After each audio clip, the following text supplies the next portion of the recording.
Hello everyone, मैं संदीप कुमार आप सभी का स्वागत करता हूं अपने YouTube channel social with Sandeep पे। गाइस, मैं ज़्यादा कुछ नहीं कोशिश करूंगा कि भाषण देने बैठ जाऊं। बस इतना बता देता हूं कि पहली वीडियोस मैंने अपनी सीरीज़ की, जो प्रीवियस ईयर की सीरीज़ है सीटेट पेपर 2 की, वो भी किसकी, सोशल स्टडीज़ की या सामाजिक अध्ययन की। ठीक है, इसकी पहली सीरीज़ मैंने अपलोड कर दी है यूट्यूब चैनल पे। ठीक है, और आज हम ये सेकंड सीरीज़ शुरू करेंगे प्रीवियस ईयर की, जिसमें सारे इम्पोर्टेंट क्वेश्चंस को मैंने रखा है। आप लोग पेशेंस के साथ देखना। फर्स्ट वीडियोस थोड़ी सी ब्लर हो रखी है, लेकिन मैंने उसको ट्राई किया है कि मैं बाहर जाके ट्राई कर सकता हूँ, देख सकता हूँ। तो देखा है मैंने, वो दिख रही है। इतना तो है कि आप देखोगे तो पता चल जाएगा कि क्या लिखा है। दूसरी बात, उसमें जो मैंने बोले हैं शब्दों को समझाने की कोशिश करी है, उससे सुन के ही आपको पहली बात तो क्लियर हो जाएगी चीज़ें कई सारी। तो आप पेशेंस के साथ देखिए। आप टीचर हैं तो आप में पेशेंस तो होना ही चाहिए, अदरवाइज़ टीचर वो टीचर नहीं है जिसमें पेशेंस नहीं है। ठीक है, तो पेशेंस के साथ आप देख लेना। थोड़ा सा ब्लर हो गया, मैं इसलिए बता भी दे रहा हूँ आपको। ठीक है, तो आप के लिए पहली वीडियोस मैंने ऑलरेडी अपलोड की हुई है। आज ये सेकंड वीडियोस है, जिसमें आज प्रीवियस ईयर के कुछ और क्वेश्चन को करेंगे शुरू। ठीक है,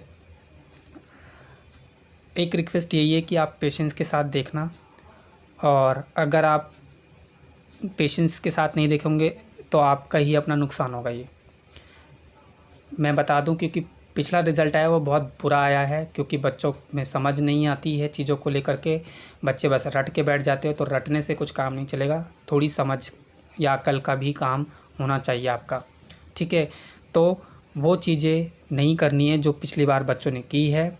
इस बार मैंने वो सारे क्वेश्चन जो नए तरीके से पूछे जा रहे हैं, कई सारे प्रश्न जो हैं ऐसे बन रहे हैं, प्रश्नों को ऐसे तैयार किया जा रहा है जिसमें कई सारे कथन दिए जा रहे हैं। कई सारे मतलब एक कथन दिया, दूसरा कथन दिया, फिर उसके एक कारण दे दिए, फिर दूसरे कारण भी दे दिया। तो इस तरह के भी क्वेश्चन पूछे जा रहे हैं। या एक क्वेश्चन है, उसके 4 पॉइंट्स मतलब दे दिए और 4 में से पूछा कौन सा सही है। तो जब तक आप में समझ नहीं होगी तब तक आप कैसे करोगे। तो पहली वीडियोज़ आप जब देखोगे तो उसमें मैंने समझ के तरीके से बताए हुए हैं, ताकि आप जब व्यूवर्स जो देखेंगे सुनेंगे, जो सही में चाहते हैं अपना फ़ायदा, तो सुनेंगे ज़रूर, समझेंगे भी ज़रूर, पूरी वीडियोस तक बने रहेंगे ज़रूर। ठीक है, तो वहाँ पे कई सारी चीज़ें आप क्लियर कर पाओगे कि अच्छा ये क्वेश्चन को ऐसे पहचानना है या इस क्वेश्चन के आंसर को ऐसे देखना है। बहुत अच्छे से समझाया है मैंने। ठीक है, चलिए अब हम शुरू कर देते हैं आज की इस दूसरी सीरीज़ को प्रीवियस ईयर की। ठीक है, पहला क्वेश्चन है, कौन सा ऊर्जा संसाधन भारत में अधिकतर कारखाने या फिर फैक्ट्रीज़ में यूज़ किए जाते हैं। तो कौन सा ऊर्जा का संसाधन है जो भारत में फैक्ट्रीज़ या कारखानों में यूज़ किया जाता था, उपयोग में लाया जाता था। तो कौन सा है जो अधिकतर उपयोग में लाया जाता है, यूज़ किया जाता था। तो कोयले है। ठीक है, सबसे पहले जो बच्चे समझ नहीं सकते तो उनके लिए बता दूं कि ऊर्जा का संसाधन, जैसे कि आप खाना खाते हैं, उससे आपके शरीर में ऊर्जा बनी रहती है। यानी कि आप चल फिर सकते हैं, बोल सकते हैं, लिख सकते हैं, काम कर सकते हो, आ जा सकते हो। ठीक है, तो उस खाने से, उस पानी पीने से आपके शरीर में एक शक्ति रहती है, ऊर्जा बनी रहती है ना। सेम गाड़ी वगैरह, पेट्रोल वगैरह को चलाने के लिए पेट्रोल, डीजल, गैस, इन सब की हमें ज़रूरत पड़ती है। ठीक है, क्योंकि उनसे उनका भोजन मिल रहा है, उनसे उनको खाना मिल रहा है। सेम वृक्ष, पेड़ पौधों को सूरज, धूप की रोशनी जो बोलते हो आप, ठीक है, हवा, पानी, जल जिसको आप बोल देते हो पर्यायवाची में, है ना। किसी के मुंह से पानी जल्दी नहीं निकलता तो जल निकल जाता है, किसी या पानी बोल देते हैं। ठीक है, जो भी है।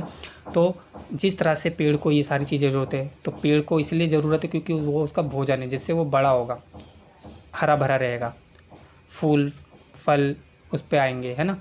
तो ऐसी फैक्ट्रीज़ वगैरह में भी हमें संसाधन की ज़रूरत पड़ती है, जिससे हमारे फैक्ट्रीज़, ये आज की फैक्ट्री की बात नहीं हो रही है, हिस्ट्री में काफ़ी पहले जो फैक्ट्रीज़ रही हैं, कारखाने स्थापित किए गए थे, उनकी बात चल रही है। तो उस समय क्या होता था कि जो संसाधन का एकमात्र साधन जो लोग ढूंढते थे फैक्ट्री चलाने के लिए, अपनी अपने फैक्ट्रीज़ में बड़ी बड़ी मशीनों को ऊर्जावान रखने के लिए, उसको लंबे समय तक उपयोग में लाने के लिए जो ऊर्जा का संसाधन यूज़ करते थे। तो फैक्ट्री वगैरह के लिए, उनकी मशीनों के लिए ऊर्जा का काम एक ही मात्र संसाधन था, वो है कोयला, जो उपयोग में लाया गया उनके लिए। कोयला जो बहुत ज़्यादा मात्रा में पाया जाता है, यह एक जीवाश्म ईंधन भी है। देखो कोयला इसलिए क्योंकि कोयला, आपने देखा होगा कि घरों में जब कोयला वगैरह जलाते हो आप, तो कितने लंबे समय तक ये आग बनाए रखता है ना। कभी आपने ये भी ध्यान दिया है, आसपास जो लोहार की दुकान होती है, वो अगर उनको इतना पता कि भैया टेक्नोलॉजीज़ आ गई हैं, तो वो टेक्नोलॉजीज़ की जगह कोयला क्यों इस्तेमाल करते हैं आज भी?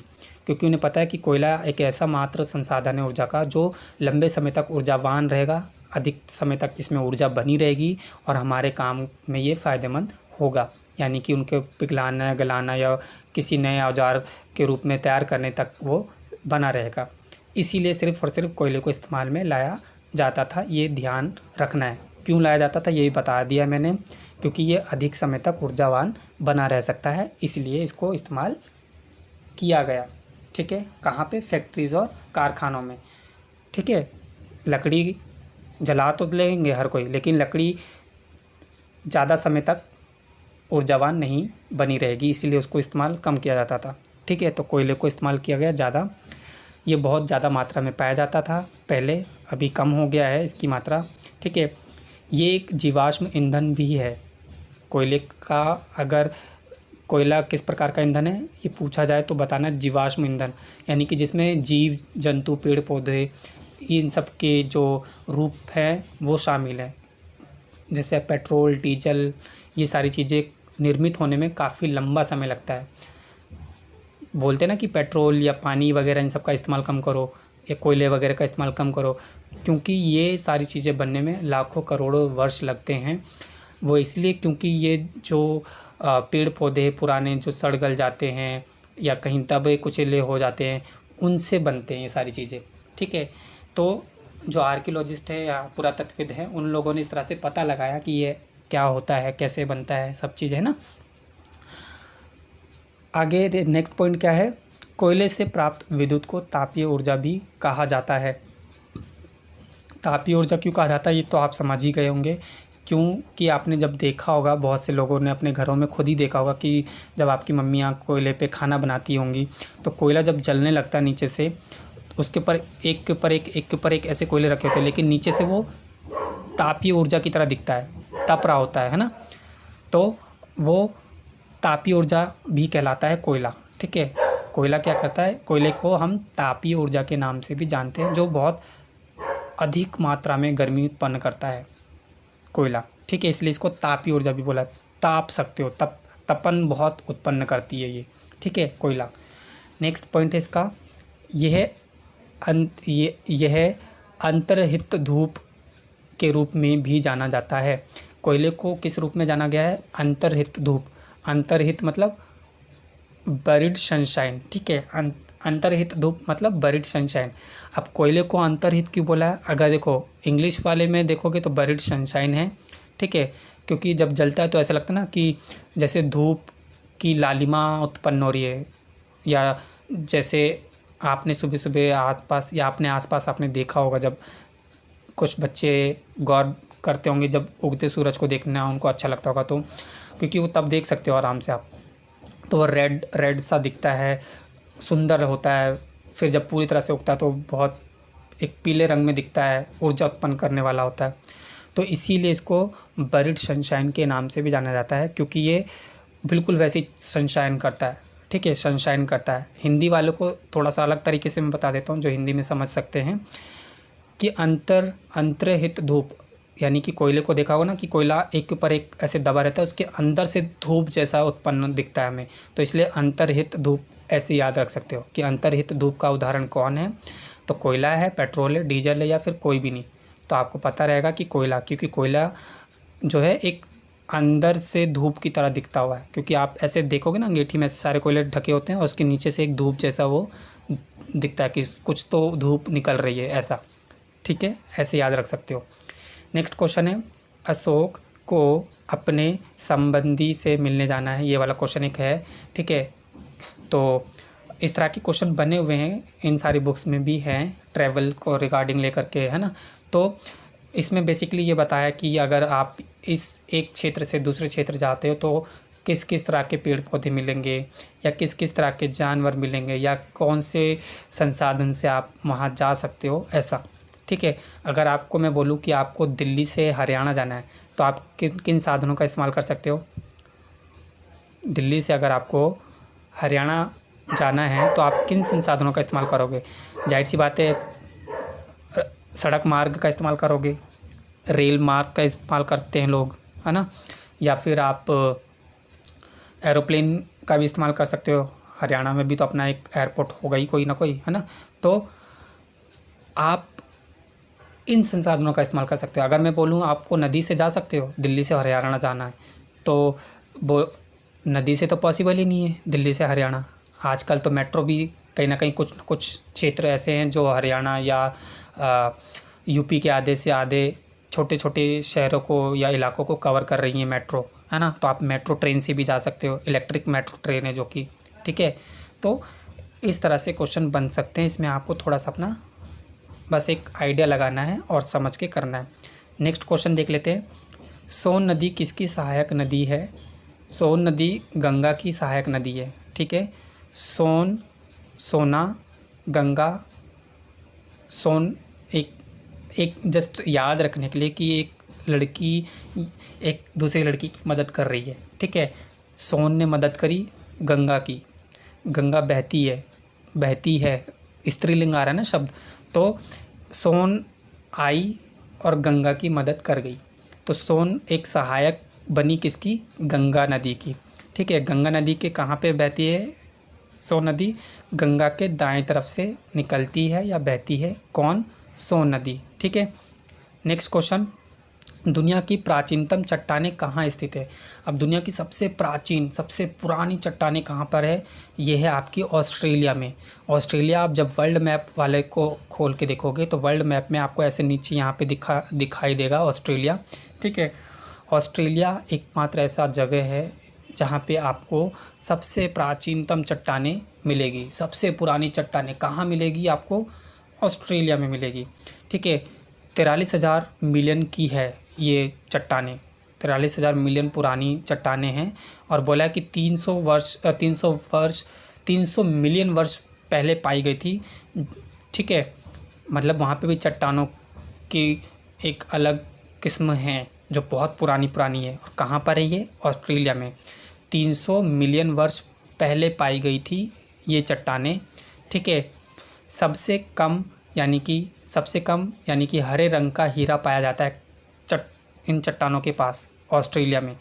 तो आपको देखना है यहाँ पे, देखो सबसे पहले 2 क्वेश्चन मेन ध्यान रख सकते हो। दुनिया की सबसे प्राचीन चट्टानें कहाँ पाई जाती है, तो प्राचीन चट्टानें आपकी ऑस्ट्रेलिया में पाई जाती है। सबसे पुरानी चट्टानें कहाँ हैं, ऑस्ट्रेलिया में। ऑस्ट्रेलिया में एक खास तरह का क्या चीज़ पाया जाता है, तो ऑस्ट्रेलिया में खास तरह का एक हीरा पाया जाता है। और हीरा कैसा खास क्यों है, क्योंकि वो सफ़ेद रंग का हीरा नहीं है, कैसे रंग का है, हरे रंग का है, ठीक है। तो आपको ध्यान रखना कि सबसे प्राचीनतम चट्टानें कहाँ मिली, ऑस्ट्रेलिया में। और ऑस्ट्रेलिया में सबसे खास क्या चीज़ें पाई गई है, तो हरे रंग का हीरा, जो कि सबसे कम मात्रा में आपको पाया जाएगा, देखने को मिलेगा। ये केवल ऑस्ट्रेलिया में पाया जाता है, जो कि हरे रंग का। हमारे यहाँ पे डायमंड्स आप वाइट रंग में देखते हो ना, सोनार की दुकानों पे या आपके घरों में किसी के पास होगा तो वाइट रंग का होगा। लेकिन ऑस्ट्रेलिया में कैसे रंग का हीरा पाया गया है, हरे रंग का। तो ये हुआ ना रेयरेस्ट, सबसे कम मात्रा में पाए जाने वाला वस्तु हुआ ना रेयरेस्ट, यानी कि सबसे कम मात्रा में पाया जाने वाला, जो हर जगह नहीं अवेलेबल है, कुछ ही जगह। तो कुछ ही जगह में कहाँ पर है ये हरे रंग का हीरा ऑस्ट्रेलिया में, ठीक है, ध्यान रखना है। आगे क्वेश्चन देखते हैं। स्वतंत्रता के बाद हैदराबाद पर अधिकार करने के लिए कौन सा ऑपरेशन शुरू किया गया था। सिंपल यहाँ पे ऑपरेशन का नाम पूछा है कि स्वतंत्रता के बाद 1947 के जब स्वतंत्रता हुई तो उस समय कौन से ऑपरेशन को लागू या शुरू किया गया, किसके लिए, हैदराबाद के निज़ाम पर अधिकार जताने के लिए, कब्जा करने के लिए, हैदराबाद पे उस पर नियंत्रण करने के लिए। तो ये चलाया क्यों गया, पहले तो ये बता देता हूँ। क्योंकि हैदराबाद के जो निज़ाम थे, जैसे वहाँ पे और भी मणिपुर का विलय आप पढ़ोगे क्लास 12th में, ये बहुत ज़्यादा क्लियर दिया हुआ है। ठीक है, क्लास 12th की पॉलिटिकल साइंस की बुक पढ़ोगे तो उसमें बहुत क्लियर दिया हुआ है कि हैदराबाद का विलय कैसे हुआ, मणिपुर का विलय कैसे हुआ। ठीक है, तो वहाँ पे विलय की बात हुई है। विलय मतलब एक तरह से शामिल करने की। तो जब वहाँ पे जो राजवाड़े थे, ये सारा मैं 12th की पॉलिटिकल की बुक का भी पार्ट बता रहा हूँ, जो कहीं ना कहीं आप में इसमें काम आएगा।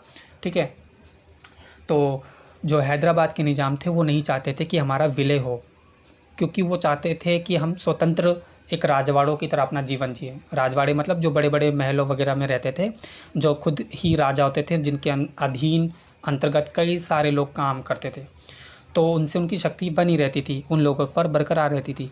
तो ये निज़ाम जो थे ये भी चाहते थे कि हम उनकी तरह ही बरकरार रखें अपनी शक्ति को। अगर हमने विलय कर लिया तो हमारी शक्ति कमज़ोर पड़ जाएंगी।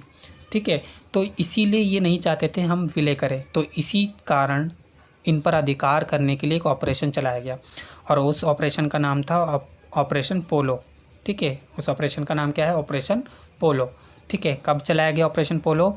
सितंबर 1948, क्योंकि स्वतंत्रता के बाद यहाँ पे पूछा गया स्वतंत्रता 1947 में आपको मिली। ठीक है, आप देखते हो ना 15 अगस्त 1947 आपको मिला है ना, तो 47 के बाद 48 आया, तो अगस्त के बाद 15 अगस्त 1947 के बाद अगस्त के बाद सितंबर 1948 आया, यानी कि 1 साल बाद ये ऑपरेशन चलाया गया ताकि हम हैदराबाद और उसके निज़ाम पर नियंत्रण या अधिकार कर सकें।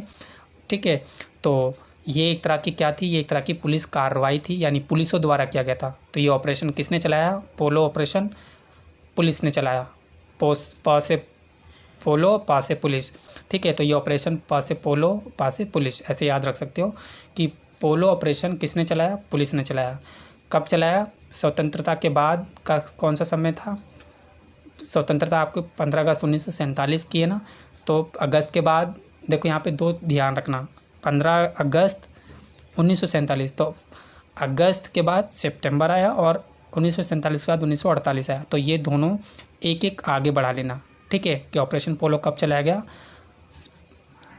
सितंबर 1948 में चलाया गया। ठीक है, किसने चलाया ये पोलो? पोलो पुलिस ने चलाया। पा से पोलो, पा से पुलिस। ठीक है, पुलिस की कार्रवाई थी, एक तरह के बेसिकली ये एक कोड नाम था कि एक कोड नेम से इन्होंने इस तरह की चीज़ों की शुरुआत करी। पोलो एक तरह का गेम भी है, आप देखे होगे घोड़े पे बैठ कर के वैसे टक बॉल को हिट करते हैं ना, वो पिल में जाता है वो, है ना, वो होल्स में वो पास करने होते हैं उनको। तो पोलो एक गेम भी है, और कई सारी नोटबुक्स पहले आती थी जिसपे पोलो गेम्स का काफ़ी वो प्रिंटेड होता था, है ना। आगे देखते हैं। अब यहाँ पे नेक्स्ट क्वेश्चन है, कृष्णराज सागर बांध, बांध को डैम भी बोल सकते हो, कि कृष्णराज सागर डैम किस नदी पर बनाया गया है। यहाँ पे आपको नदी पूछा है, ध्यान रखना कि कृष्णराज सागर बांध, कृष्णराज सागर बांध किस नदी पर बनाया गया है। कृष्णराज सागर बांध या कृष्णराज सागर डैम कौन सी नदी पर बनाया गया है? तो कौन सी नदी पे बनाया गया? कावेरी नदी पे। अब देखो कावेरी कैसे, ध्यान रखोगे, क से कृष्ण और क से कावेरी, और कावेरी नदी कौन से राज्य में स्थित है? क से कर्नाटक। ठीक है, तो क से कृष्ण, क से कावेरी और क से कर्नाटक। तो कर्नाटक राज्य है, इसी राज्य में कौन सी नदी मिलती है आपको? कावेरी नदी, और इस कावेरी नदी पर ही कौन सा बांध बनाया गया? क से कृष्णराज। ठीक है, ध्यान रखना है ऐसे, क से कृष्णराज बांध। बांध क्यों बनाया जाता है? ताकि किसी नदी का पानी को नियंत्रण में रखा जा सके, ताकि बाढ़ ना आए उस क्षेत्र में। तो कौन सी नदी है कृष्णराज जो बांध बना है? ये बांध कृष्ण जो राज बांध है, क से कृष्णराज का नाम, कृष्णराज नाम से जो बांध बना है, ये कौन सी नदी को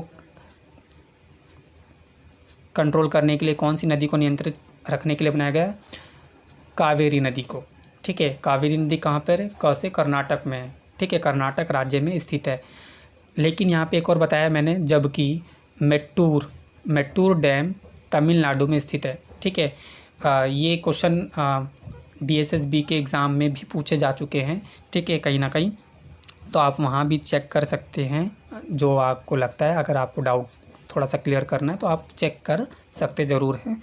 ठीक है, तो वहाँ पे लिखा हुआ है, ये मेट्टूर डैम है। मेट्टूर डैम आपका तमिलनाडु में, और कृष्णराज कहाँ पर है? क से कृष्णराज और क से कर्नाटक, ठीक है। कृष्णराज कहाँ पे? कर्नाटक में। तो मेट्टूर कहाँ पर होगा? तमिलनाडु में। और कर्नाटक में कौन सी नदी है? क से कर्नाटक, क से कावेरी नदी, ठीक है। ऐसे ध्यान रखना है। आगे देखते हैं। अब यहाँ पे संविधान सभा से संबंधित कुछ कथन दिए गए जो कि सत्य कथन है, असत्य नहीं है, जो कि कौन से? सत्य कथन है। तो पहला सत्य कथन यानी सही कथन क्या क्या है? क्वेश्चन में ऐसे पूछे जा रहे हैं आजकल कि इसमें ये जो क्वेश्चन इससे संबंधित सही कथन बताइए या असत्य गलत को कथन बताइए, ऐसे। तो संविधान सभा पर आधारित सही कथन है। पहला कथन है, सही क्या कथन है? कि भारतीय राष्ट्रीय कांग्रेस यानी कि इंडियन नेशनल कांग्रेस ने 1934 में एक संविधान सभा की मांग करी। सही बात है, सही कथन है। 1934, ये ध्यान रखना। पहले तो कांग्रेस ही सरकार थी ना, तो कांग्रेस सरकार में गड़बड़ मत करना, क्योंकि पहले संविधान सभा की मांग कांग्रेस सरकार का बोलबाला रहा था, तो कांग्रेस ही सरकार रहेगी। वहाँ पे आप कभी आम आदमी पार्टी या बीजेपी लिख दो, या फिर अन्य पार्टी ने या इस दल के नेता ने या उस दल के नेता ने, अगर ऐसे लिखा जाए तो ये कन्फ्यूज़न ना हो। तो आपको ये ध्यान रखना कि उस समय की पहले की बात हो रही है, संविधान सभा के समय की बात हो रही है। तो उस समय सरकार एक ही का बोलबाला था, वो थी कांग्रेस, ठीक है। तो कांग्रेस ने ही रखा, पार्टी के नाम पे तो कोई कन्फ्यूज़न नहीं होगी, ये हट गई। दूसरा है सन पे थोड़ा सा ध्यान रखना है बस, कि 1934 में ये बात कही गई संविधान सभा के लिए कि हमें उसकी एक ज़रूरत है। संविधान सभा की मांग की गई, कांग्रेस ने करी, ठीक है। किस पार्टी ने करी? कांग्रेस ने। कब करी? 1934 में, ठीक है। अब है दिसंबर 1946 एवं नवंबर 1949 के बीच स्वतंत्र भारत के लिए एक नए संविधान का प्रारूप तैयार किया गया कि अब भारत स्वतंत्र हो चुका है, तो इसके लिए एक नए तरीके से संविधान का निर्माण किया जाए, एक नई नींव रखी जाए, स्वतंत्र भारत के स्वतंत्र संविधान की एक नींव रखी जाए। तो ये कब हुआ बात? दिसंबर 1946 और नवंबर 1949। आपने ये सन कहीं ना कहीं पढ़े भी होंगे कि नवंबर 1949 तक आपका ये प्रारूप तैयार हुआ और दिसंबर 1946 में ये पास हुआ, या इस तरह से आपने कहीं ना कहीं कुछ ऐसा पढ़ा होगा। तो आप वहाँ से कनेक्ट करके भी रख सकते हो, कन्फ्यूज़न नहीं करना है क्रिएट अपने आप में, ठीक है। तो दूसरा कथन, पहला कथन तो कांग्रेस पार्टी ने रखा 1934 में। दूसरा कथन था कि दिसंबर 1946 और नवंबर 1949। तो आपको ये ध्यान रखना कि यहाँ पे दिसंबर और नवंबर यानी कि आगे पीछे की सन की बात हो रही है। यहाँ पे सन में क्वेश्चन घुमाएगा, आपको कन्फ्यूज़न क्रिएट करेगा। आपका जो पेपर जिसने बनाया होगा वो आपको यहाँ पे थोड़ा सा कन्फ्यूज़ करेगा, 34 की जगह 35 दे देगा। तो 35 नहीं है, 34 ही आपने पढ़ा हुआ है, वही कट करना है। अगर आपको दिखता है 35 है तो आप उस कथन को 35 होने की वजह से गलत करोगे, लेकिन 34 लिखा हुआ और कांग्रेस सरकार नहीं की है तो ये कथन सही माना जाएगा, ठीक है। तो समझ में आ रहा है कि क्वेश्चन कैसे घुमा सकता है यानी कि आपको वो सन गलत पूछ सकता है, या यहाँ पे नवंबर 1949 की जगह दिसंबर 1949 दे देगा। तो यहाँ पे ये चीज़ें घुमा सकता है, तो ये ध्यान रखना है, ठीक है। आगे चलते हैं। यहाँ पे देखो, यहाँ पे लिखा है कि दोनों ही कथन सही है कि एक संविधान सभा का प्रारूप यानी कि खाका, कि अब कैसे कैसे चीज़ें होंगी वो सारा तैयार किया गया, क्योंकि भारत स्वतंत्र हो गया। स्वतंत्र भारत के लिए नए संविधान का एक खाका तैयार करने की मांग की गई, ठीक है। नेक्स्ट क्वेश्चन है डॉल्फिन के बारे में। ये 2019 का सीटेट का क्वेश्चन है और इसी तरह से पॉइंट में पूछा गया था। डॉल्फिन को सुसु स्थानीय नाम से जाना जाता है क्यों, या इससे जुड़े संबंधित कथन सत्य कौन से हैं वो बताइए, ठीक है। तो डॉल्फिन का देखो क्वेश्चन में ही एक आंसर छुपा है। डॉल्फिन को किस नाम से जाना जाता है? सुसु। डॉल्फिन का स्थानीय नाम क्या है? यानी कि जिस जगह पे सबसे ज़्यादा पाई जाती है, जैसे कहते हैं ना आपका स्थानीय जन्मभूमि कहाँ पर है, जैसे जन्मभूमि मतलब यहाँ पे शुरू से आप रहे, तो आप अलग अलग स्टेट से अलग अलग जगह से हो तो आप जन्मभूमि आपका वहीं बताओगे ना। तो ऐसे डॉल्फिन है, डॉल्फिन का स्थानीय नाम यानी कि जो जहाँ पे मेनली पाई जाती है वहाँ पे उसका क्या नाम है? सुसु, ठीक है। तो डॉल्फिन का एक क्वेश्चन यहाँ पे क्लियर भी हो रहा है कि डॉल्फिन को सुसु नाम से भी जाना जाता है, ठीक है। डॉल्फिन को अंधी डॉल्फिन भी कहा जाता है, इसे अंधी डॉल्फिन कहा जाता है। ये बात ध्यान रखना। सूसू क्यों कहा जाता है? जैसे बेसिकली अपने वो पानी में से डाइव करती है और बाहर निकलते वक्त पानी फेंकती है मुंह से, ठीक है। तो जैसे एलिफेंट को आपने देखा होगा, वो पानी भरता है और वो सूंड से पानी फेंकता है ना। तो इनको थोड़ा सा अलग ही इन्होंने कहीं कनेक्ट किया होगा इस चीज़ को, तो इन्होंने कहीं ना कहीं इस मछली को एक सूसू का नाम दे दिया। मैं ये नहीं कह रहा एग्जैक्टली वो चीज़ें रही होंगी, लेकिन हो सकता है इन्होंने कनेक्ट किया होगा कि जैसे सूसू, एक छोटे से बच्चे सूसू कर रहे होते हैं ना, तो पानी ऐसे वो पिच कर रहे होते हैं, या पिचकारी में आपने होली में पानी भर के और ऐसे पिच करते हो, है ना। तो ऐसी मछली भी क्या करती है, पानी डाइव करती है, पानी में घुसती है और बाहर निकलते वक्त वो ऐसे पानी फेंकती है, तो इसलिए लोगों ने वहाँ पे सूसू नाम से रख दिया इसको। इस मछली का दूसरी खास बात क्या है कि इसे अंधी डॉल्फिन के नाम से भी जाना जाता है, ठीक है। इसमें एक और बात ये है, ज्योग्राफी की बुक में लिखा हुआ है, क्लास 6 या 7 की बुक में से किसी एक में है, 8th में तो नहीं बोलूँगा मैं, लेकिन 6th और 7th में से, आई थिंक 7th में है, ठीक है, जहाँ तक लगता है 7th में होगा, ध्यान नहीं आ रहा मेरे को, पर दोनों में से किसी एक में है, 6th और 7th, 8th में तो नहीं है, ठीक है। तो डॉल्फिन को सूसू मछली के साथ साथ अंधी डॉल्फिन भी कहा जाता है, और ये डॉल्फिन जिस पानी में रहती है उससे पता चलता है कि वहाँ की शुद्धता बहुत अधिक है, ठीक है। तो ये ध्यान रखना है। यहाँ पे एक पॉइंट ऐड कर सकते हो कि डॉल्फिन जिस भी समुद्र या जिस भी पानी वाले क्षेत्र में रहती है, उससे उस जगह की स्वच्छता का मालूम या पता चलता है, ठीक है। तो डॉल्फिन से आपको जल की स्वच्छता का पता चलता है। ये एक अच्छे से पॉइंट लिख लेना एक्स्ट्रा में यहाँ पे, कि डॉल्फिन से किसी भी नदी या किसी भी जल की मात्रा में शुद्धता का पता चलता है, ठीक है।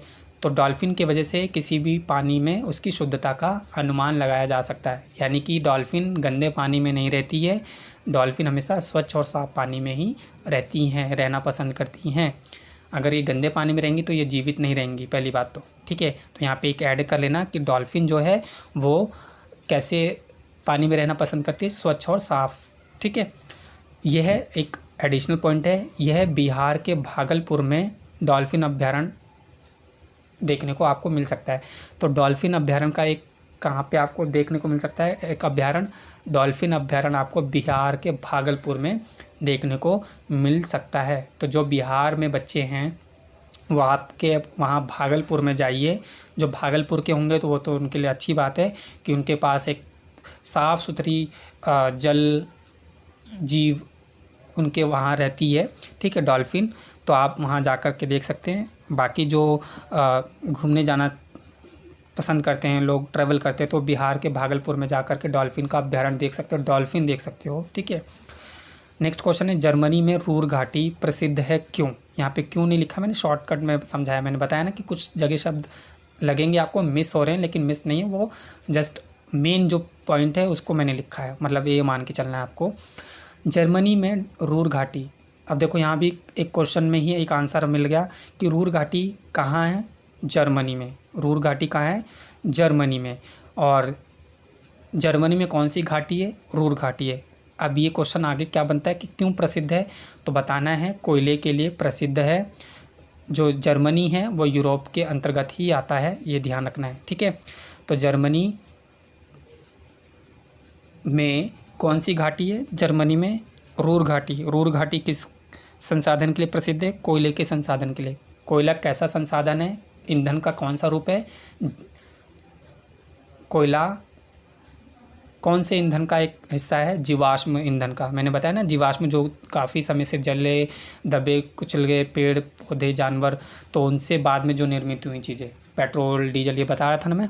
तो ये एक जीवाश्मीय ईंधन है। इसे कोयले को और कौन से ईंधन के रूप में देखा जाता है, तापीय ईंधन के रूप में। बताया था ना मैंने कि ये एक तापीय ऊर्जा का साधन भी कहलाता है ना। और इसी को बरीड सनशाइन भी कहा गया, यानी कि अंतर्हित धूप, यानी एक धूप जैसा दिखता है जब कोयला जलता है ना अंगीठी के अंदर, तो ऐसा लगता है धूप निकल रही हो, है ना। तो इसलिए कोयले को धूप के उससे भी कनेक्ट कर सकते हो आप। तो ये क्वेश्चन में क्या था, जर्मनी में कौन सी घाटी, रूर घाटी। रूर घाटी किसके लिए प्रसिद्ध है, कोयले के लिए प्रसिद्ध है, ठीक है। आगे क्वेश्चन देखते हैं, सबसे छोटा प्रवासी पक्षी अब देखो सबसे छोटा है तो जाहिर सी बात है, छोटा है तो उसको इंग्लिश में हम लिटिल बोलेंगे, ठीक है। सबसे छोटा अगर है तो लिटिल, है ना। हिंदी में छोटा है, इंग्लिश में हम इसको क्या बोलते हैं, लिटिल। तो ये क्वेश्चन में कन्फ्यूज़न नहीं क्रिएट करना है, लिटिल पूछे चाहे सबसे छोटा पूछे, दोनों का मतलब तो एक ही है ना। तो सबसे छोटा प्रवासी पक्षी यानी कि जिसको हमने इंग्लिश में बोला लिटिल स्टंट, ये जियोग्राफी की बुक में सेकंड लास्ट या थर्ड लास्ट चैप्टर में कहीं आपको ऊपर ऐसे बना हुआ मिलेगा पूरा इसका, जिसमें पक्षी को दिखाया, इसके बारे में बताया हुआ, इसकी विशेष बातें, ठीक है। तो सबसे छोटा जो प्रवासी पक्षी है, जिसको हमने छोटे को ही इंग्लिश में बोलते हैं लिटिल स्टंट, जिसका वज़न कितने ग्राम है, 15 ग्राम या इससे कम भी है, ठीक है। तो इसकी विशेष बातें ये सब ध्यान रखनी है कि सबसे छोटे पक्षी का नाम क्या बताया है, जिसको हमने क्या बोला है, लिटिल स्टंट, ठीक है। सबसे छोटे पक्षी को हमने क्या बोला है, लिटिल स्टंट बोला है, ठीक है। आगे क्या बोला है कि जिसका वज़न 15 ग्राम जितना कम होता है, यानी कि सबसे छोटा है तो इसका वज़न भी उतना ही छोटा है, ठीक है। ये छोटा पक्षी है इसलिए इसका वज़न भी उतना ही छोटा है, यानी कि 15 ग्राम से भी कम या 15 ग्राम जितना होता है इसका वज़न। ये किस क्षेत्र से आया है, यहाँ पे क्वेश्चन पूछा है कि ये जो लिटिल स्टंट पक्षी है ये किस क्षेत्र से आया है। क्वेश्चन ऐसे भी पूछ सकता था, लेकिन इस क्वेश्चन में मैंने एक आंसर ये छुपा दिया, मतलब एक आंसर ये बताने की कोशिश कर दी कि चलो थोड़ा सा हेल्प हो जाएगी कि ये लिटिल स्टंट पक्षी जो कि वज़न में 15 किलोग्राम, सॉरी 15 किलो नहीं, 15 ग्राम, सॉरी 15 ग्राम जितना कम होता है। तो एक आंसर आपको यही मिल जाता है कि लिटिल पक्षी का वज़न कितना होता है, 15 ग्राम जितना या उससे कम, ठीक है। अब दूसरा क्वेश्चन यहाँ पे ये बन जाता है कि किस क्षेत्र से आता है, तो ये आर्कटिक क्षेत्र से आता है। आप वर्ल्ड का मैप जब वैसे देखोगे तो एक आर्कटिक क्षेत्र है और एक नीचे यहाँ पे अंटार्कटिक क्षेत्र है। आर्कटिक क्षेत्र ऊपर की ओर है, अंटार्कटिक नीचे की ओर, ऐसे। तो ये जो पक्षी है सबसे छोटा प्रवासी पक्षी है। देखो प्रवासी का मतलब जो एक से दूसरी जगह प्रवास करते हैं, एक से दूसरी जगह रहने के लिए जाते हैं, उसी को हम प्रवासी पक्षी बोलते हैं, ठीक है। या प्रवासी मनुष्य भी होते हैं कि एक से दूसरी जगह प्रवास करते हैं रहने के लिए, है ना। तो सबसे छोटा जो प्रवासी पक्षी है उस लिटिल स्टंट यानी, ठीक है, इसका वज़न कितना होता है, 15 ग्राम। कितना वज़न होता है इसका, 15 ग्राम, ध्यान रखना है। लेकिन ये आया कहाँ से, आर्कटिक से, आर्कटिक, ठीक है। आया आर्कटिक, कहाँ से आया, आ से आर्कटिक, ठीक है। ये देखो अंटार्कटिक नहीं बोलना, अंटार्कटिक में तो अ और ना की बिंदु आ जाएगी ना, अन की आवाज़ आएगी। और यहाँ पे आया में बड़ा है और यहाँ पे आर्कटिक में बड़ा है, ठीक है। तो पक्षी कहाँ से आया, आया आर्कटिक से, आया आर्कटिक से, आ और अ साउंड आ रहा है, ठीक है। ऐसे कनेक्ट कर सकते हो, भूलोगे नहीं। तो लिटिल पक्षी आपका आर्कटिक क्षेत्र से आता है और कहाँ आता है, भारत की ओर।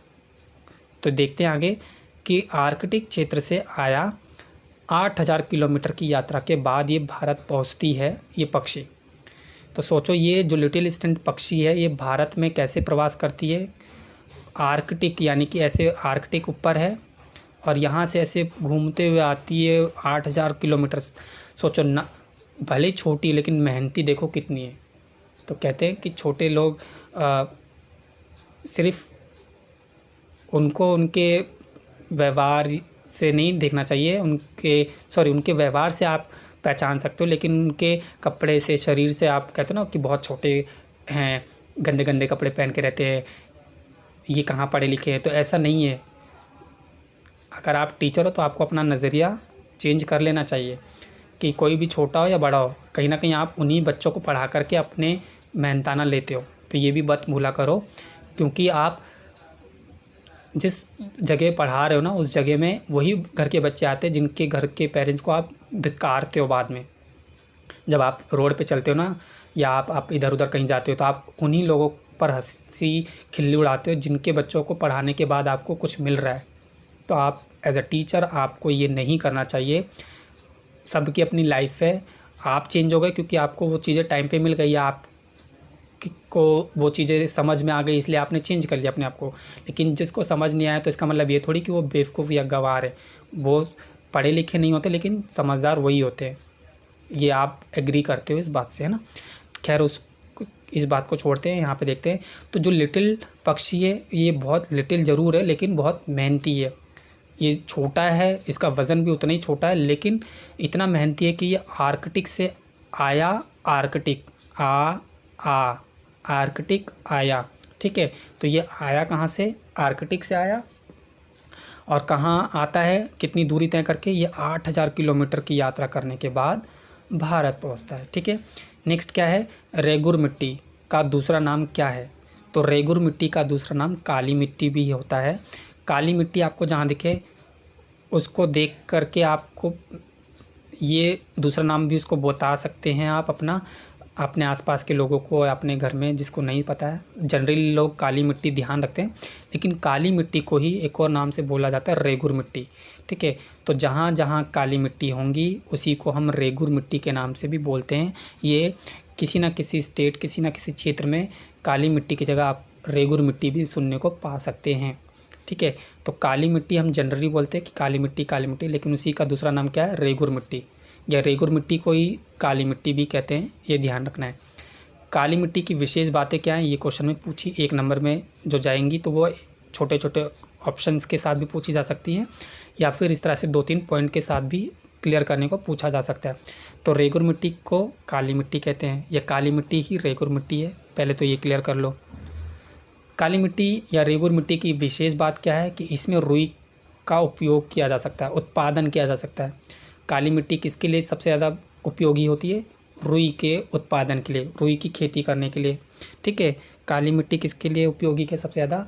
काली मिट्टी आप देखोगे इसमें सबसे ज़्यादा रुई का उत्पादन किया जाता है, यानी कि कॉटन की खेती के लिए काली मिट्टी सबसे ज़्यादा उपयोगी मानी गई है। काली मिट्टी कौन से नाम से जानी जाती है? रेगुर मिट्टी के नाम से। काली मिट्टी अब आपको मिलेगी कहाँ? ये आपको मिलेगी दक्कन के पठार में। ऐसे पूरा इंडिया का मैप आप ऐसे करके यूँ बनता हुआ आ रहा है, ऐसे ऐसे करके देखोगे ना, यूँ करके, तो ये जो हिस्सा है इधर वाला, ये आपको दक्कन का पठार मिलेगा और यहीं पे काली मिट्टी अधिकतर मात्रा में पाई जाती है, जहाँ पे कॉटन सबसे ज़्यादा उगाए जाते हैं। तो कॉटन का कपड़ा, जैसे आप बोलते हैं ना कॉटन का कपड़ा है, ऐसे बोलते तो हो गए ना कई लोग, ठीक है।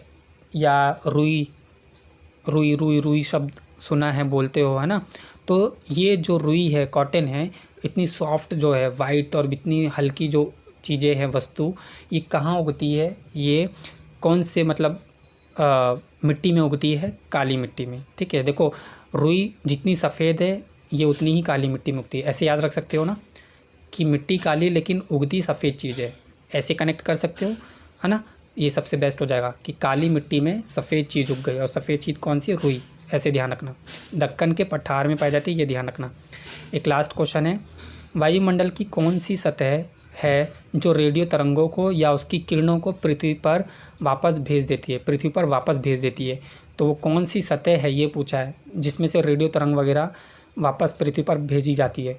तो वो, क्योंकि कनेक्टिविटी होनी चाहिए ना, तो रेडियो तरंग वगैरह पृथ्वी पर वापस कैसे भेजते, कौन से परत के द्वारा आती है? पृथ्वी में हम 5 परत के बारे में भी पढ़ेंगे आगे जब क्लास में हम बढ़ेंगे जैसे जैसे, ठीक है। और 5 परत की क्या 5 अलग अलग तरह की विशेष बातें हैं वो भी हम देखेंगे। फिलहाल ये जो क्वेश्चन है इसका आंसर देख लेते हैं। तो कौन सी सतह है जहाँ से रेडियो की तरंगें आती हैं पृथ्वी में वापस? आयन मंडल, आयन मंडल, ठीक है। इंग्लिश में इसको हम बोलते हैं थर्मोस्फेयर। थर्मल पावर जैसे देखा होगा ना, वो सोलर एनर्जी या इस तरह के जो थर्मल पावर वगैरह आपने 10th में प्रोजेक्ट बनाए होंगे, 12th वाले बच्चे ने बनाए होंगे कहीं ना कहीं। तो आयन मंडल से देखो आयन आई, ठीक है। तो रेडियो तरंग को वापस भेजने में कौन सी परत का काम करता है? कौन सी परत काम करती है? रेडियो तरंग को आने में, भेजने में कौन सी परत काम करती है? ये आयन मंडल, आयन मंडल, ठीक है। ऐसे याद रखना है, जिसको इंग्लिश में हम थर्मोस्फेयर भी बोलते हैं, जहाँ से वापस आती या जाती है, ठीक है। तो चलिए आज की क्लास में बस इतना ही। हम नेक्स्ट सीरीज़ में मिलेंगे, तब तक के लिए bye bye to all of you, have a nice day.